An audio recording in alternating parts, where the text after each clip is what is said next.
बिस्मिल्लाहिर्रहमानिर्रहीम। अज़ीज़ान तलबा और मुअज़्ज़ज़ मेहमानान कराम, 5 मिनट आपके सामने खड़ा हो गया हूँ। अभी 10 बजे के बाद शाह पैलेस में एक तरबियती प्रोग्राम है, अकाबिरीन शहर आ रहे हैं, वहाँ भी शिरकत करनी है। बस आप तमाम हाज़रीन का शुक्रिया अदा करने के लिए आपके सामने पेश हो गया हूँ। जैसा कि नाज़िम प्रोग्राम ने तारुफ में कहा कि ख़तीब मुक़र्रिर ऐसा कुछ भी नहीं है। मुक़र्रिर हो न वाइज़ हो न साहिर हो, मैं लफ्ज़ों का मुक़र्रिर हो न वाइज़ हो न साहिर हो, मैं लफ्ज़ों का ज़बान भी साथ देती है कि बातें दिल से करता हूँ। आज पूरे मुल्क के अंदर जो यौम जमहूरिया के नाम पर प्रोग्राम मनाया जाता है, इसके पीछे एक लंबी कहानी है। उस कहानी को छेड़कर अपने जज्बात को मजरू करना नहीं चाहता। सच तो यह है कि इस मुल्क को आज़ाद कराने में उलमा हिंद ने जो किरदार अदा किया है, उसका नैमुल बदल दुनिया के और इस मुल्क के दीर अक़वाम कभी अता नहीं कर सकती है।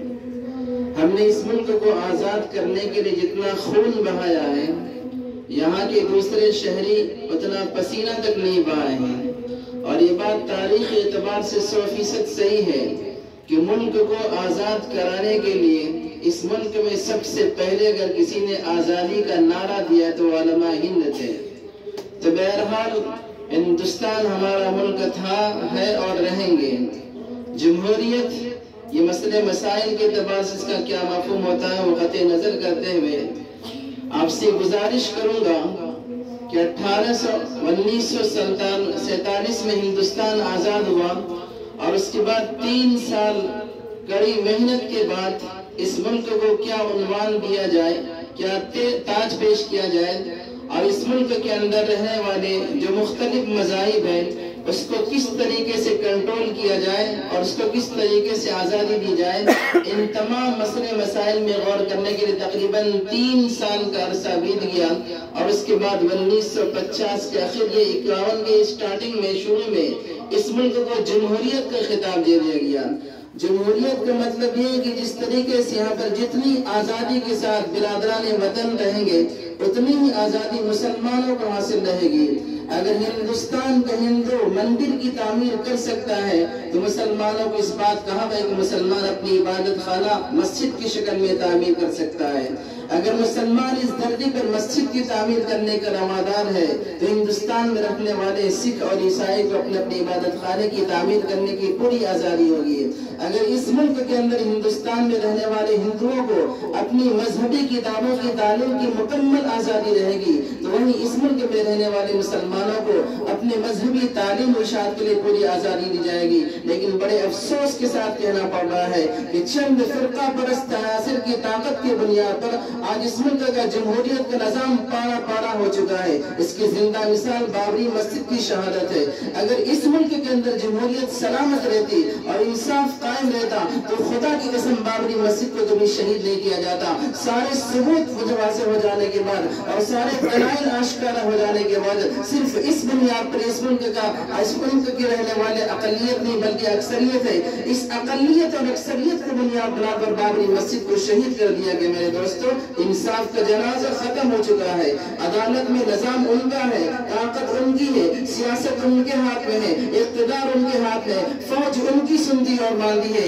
इस मुल्क में मुसलमानों के साथ सौदेलापन का रवैया किया गया है और इसमें हमारा कोई गलती नहीं। हम तारीख के मुताले से बात करते हैं। हिंदुस्तान की तारीख की आज़ादी पर जितनी मोतबर तरीन किताबें लिखी गई है, चाहे वो हिंदुओं की तारीख हो या मुसलमानों की तारीख हो, हमारे मुअर्रिखीन ने भी बड़ी अच्छी अच्छी किताबें लिखी है। मौलाना असीम अदरवी की किताब असीरा ने मानता उठा के देख लीजिए या तहरीक आज़ादी हिंद का मुताला कर लीजिए, उनमें अकाबिरीन की तरफ पूरी जुर्रत के साथ इस गलती को वाज़ेह किया गया है।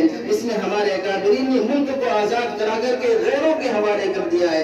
یہ ہمارے اکابرین کی جذباتی غلطی تھی جس کے ساتھ 70 سال سے مسلمانوں کو یہاں پر مل رہا ہے۔ تاریخ کے نظرانے و لمحات بھی دیکھے ہیں، تاریخ کے نظرانے و لمحات بھی دیکھے ہیں۔ لمحوں نے خطا کی ہے، صدیوں نے سزا پائی ہے۔ سیاست کے میدان میں ایک قدم غلط اٹھا لینا قوم کو صدیوں پیچھے ڈھکیل دیتی ہے۔ ہمارے اکابرین نے اپنی جان کی قربانی دے کر، اپنی مان کی قربانی دے کر، اپنی جذبات کی قربانی دے کر، شب و روز کی قربانی دے کر اپنا سب کچھ نثار کر کے مسلمانوں کو اس ملک میں آزادی دلایا تھا اور انگریز کے ناپاک قبضوں سے اس ملک کو آزاد دلایا تھا۔ چاہیے تو یہ تھا کہ مسلمانوں کو کوئی حصہ رہتا، لیکن ہمارے اکابرین نے ہم ان کے تقویٰ پر حملہ نہیں کرتے، ان کے اخلاص پر طنز نہیں کرتے ہیں۔ سیاست کا تقاضا تو یہ تھا کہ ہمیں مسلمانوں کو کوئی بڑا عہدہ دیا جائے، لیکن ہمارے اکابرین خانقاہوں میں چلے گئے، مدارس میں چلے گئے، مکاتب میں چلے گئے اور ملک ان لوگوں کے حوالے کر دیا۔ آج اسی کی سزا ہے کہ مسلمانوں کو اس ملک کے اندر انتہائی ترچھی نگاہ سے دیکھا جا رہا ہے۔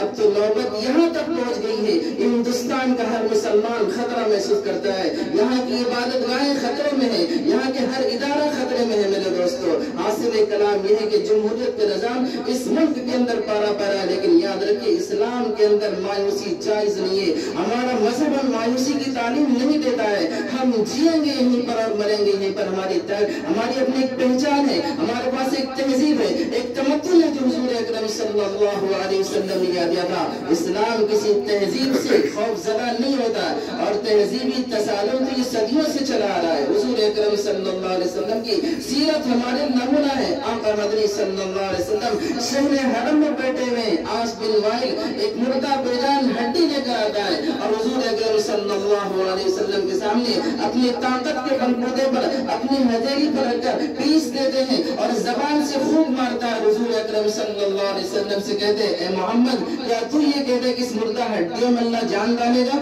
نبی پاک صلی اللہ علیہ وسلم نے فرمایا، بے شک میرا اللہ سبحانہ و تعالی اس بات پر قادر ہے اس بے جان ہڈی میں جان ڈالے گا، تمہیں جہنم رسید فرمائے گا۔ میرے دوستو، ہم تہذیب سے کبھی سودا کرنے والے نہیں ہیں، ہم کسی تہذیب سے خوف زدہ ہونے والے نہیں۔ اسلام نے ہر زمانے میں تہذیب سے تصادم کا راستہ اختیار کیا ہے، نور و ظلمت کا تصادم ہر دور میں رہا ہے۔ یار ہمیں یہاں کے تہذیب سے خوف زدہ ہونے کی ضرورت ہے۔ ہم اس ملک میں جیئیں گے اور مریں گے اپنی تہذیب کے ساتھ، اپنی شناخت کے ساتھ۔ وہ پہچان جو محمد عربی صلی اللہ علیہ وسلم نے ہمیں عطا کیا تھا، وہ تہذیب جو صدیق اکبر رضی اللہ تعالیٰ نے عطا فرمایا تھا، وہ تمدن جو حضرت عمر فاروق رضی اللہ تعالیٰ نے دیا تھا، وہ انداز جو حضرت عثمان غنی رضی اللہ تعالیٰ نے سکھائے تھے، وہ شجاعت و بصارت جو حضرت قیدران حضرت علی رضی اللہ تعالیٰ نے عطا فرمایا تھا۔ ہم کسی سے مرعوب ہونے والے نہیں ہیں، لیکن اس کے لیے پلاننگ کی ضرورت ہے، سمجھوتے کی فکر ہے، اپنے مردہ فکروں کو دوبارہ زندہ کرنے کے مرے۔ اور یاد رکھیں، فکر انسان کو عمل پر آمادہ کرتی ہے۔ جب تک انسان کو فکر نہ ہو تب تک وہ انسان کوئی کام کرنے والا نہیں ہے۔ اگر کسی قوم کے اندر زوال کا وقت شروع ہوتا ہے تو سمجھو اس قوم کے فکری حالات تباہ و برباد ہو گئے۔ اس لیے علامہ اقبال نے کہا ہے، قوت فکر و عمل پہلے فنا ہوتا ہے، قوت فکر و عمل پہلے فنا ہوتا ہے، پھر کسی قوم کی شوکت پہ زوال آتا ہے۔